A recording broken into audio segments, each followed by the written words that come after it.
بسم اللہ الرحمن الرحیم. سبھی دیکھنے والوں کو خوش آمدید. ارطغرل غازی اس وقت دنیا کا سب سے زیادہ دیکھے جانے والا ڈرامہ بن چکا ہے اور اس ڈرامہ سیریل نے مقبولیت کے تمام ریکارڈ توڑ دیے ہیں. ترکی کی طرف سے بنایا جانے والا یہ ڈرامہ اس وقت 60 سے زیادہ ممالک میں ترجمے اور سب ٹائٹلز کے ساتھ دیکھا جا رہا ہے.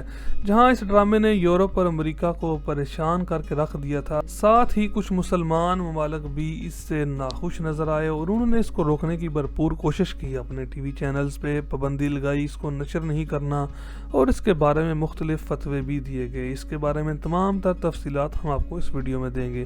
آپ اس ویڈیو کو آخر تک ضرور دیکھیے گا، اور اگر ابھی تک آپ نے ہمارا چینل سبسکرائب نہیں کیا تو پلیز اسے سبسکرائب کر لیں تاکہ آنے والی ہر ویڈیو کا نوٹیفیکیشن آپ کو ملتا رہے. ناظرین، یہ ڈرامہ عثمان اول، جنہوں نے خلافت عثمانیہ کی بنیاد رکھی تھی، ان کے والد ارطغرل غازی کی زندگی کے اوپر بنایا گیا ہے. اس میں وہ تاریخی پس منظر دکھایا گیا ہے کہ کس طرح ایک چھوٹا سا قبیلہ جو بیسکلی خانہ بدوش تھے اور چرواہے تھے، انہوں نے دیکھتے ہی دیکھتے 3 براعظموں تک اپنی حکومت قائم کر دی.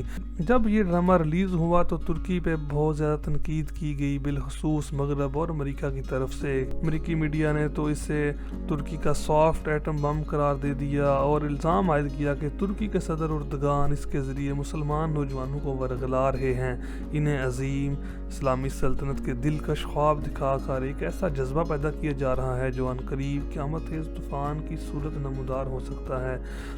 ترکی کے صدر رجب طیب اردگان نے اس ساری تنقید کے جواب میں صرف ایک جملہ کہا جو کہ انتہائی قیمتی تھا. انہوں نے کہا، جب تک شیر خود اپنی تاریخ نہیں لکھیں گے تب تک شکاری ہی ہیرو بنے رہیں گے. دوسری طرف مغرب کے ہم سفر کچھ عرب ممالک جو کہ خلافت عثمانیہ کے بھی مخالف تھے، ان میں بھی اس ڈرامے کے حوالے سے تشویش پائی جاتی ہے. چنانچہ اس سیریل کے اثرات کو ختم کرنے کے لیے شروع میں اسے دہشت گردی کے ساتھ منسوب کیا گیا. پھر اس کے پیرالل ایک عربی زبان میں سیریل بنائی گئی جو کہ زیادہ چل نہیں سکی. اس کے بعد یہ پروپیگنڈا کیا گیا کہ یہ ترکوں کی ایک سازش ہے عربوں کے خلاف، جس سے نسلی تعصب کو کوئی ہوا دی جا رہی ہے. مصر کے سب سے بڑے دارالافتاء نے فتویٰ جاری کیا ہے جس میں انہوں نے یہ کہا ہے کہ ترکی اس ڈرامے کے ذریعے پورے علاقے میں اپنا اثر و رسوخ چاہتا ہے اور لوگوں کے دلوں میں یہ باور کرانا چاہتا ہے کہ اصل خلافت کے وہی حقدار ہیں. تو اس کے بعد سعودی عرب اور متحدہ عرب امارات نے بھی اپنے ٹی وی چینلز کے اوپر اس ڈرامے کو نشر کرنے پہ پابندی لگا دی ہے. پاکستان میں یہ ڈرامہ ابھی حال ہی میں شروع ہوا ہے. آج کچھ عرصہ پہلے پاکستان کے وزیر اعظم عمران خان نے اس خواہش کا اظہار کیا تھا کہ اس ڈرامے کو اردو زبان میں پاکستان میں نشر کیا جانا چاہیے تاکہ نوجوان جو ہیں وہ اپنے اسلاف کی تاریخ کے بارے میں جان سکیں. تو ابھی جب یہ ڈرامہ پاکستان میں شروع ہوا ہے تو اس نے مقبولیت کے تمام ریکارڈ پاکستان میں بھی توڑ دیے ہیں. لیکن پاکستان میں بھی ایک فتویٰ آیا ہے.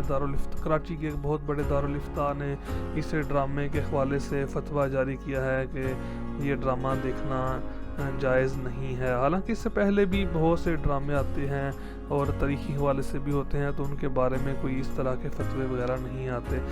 یہ فتاویٰ منفی اثرات کے ساتھ ساتھ ڈرامے کے لیے مثبت اثرات بھی چھوڑ کے جائیں گے.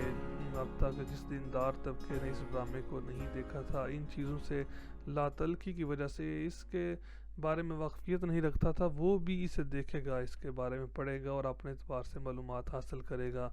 ناظرین، امید ہے کہ آپ کو یہ ویڈیو اچھی لگی ہوگی، اور اگر یہ ویڈیو آپ کو اچھی لگی ہے تو آپ اسے ضرور لائک کریں اور دوسرے دوستوں تک شیئر کریں گا. بہت جلد آپ سے ملاقات ہوگی کسی اگلی ویڈیو میں. تب تک کے لیے اللہ حافظ.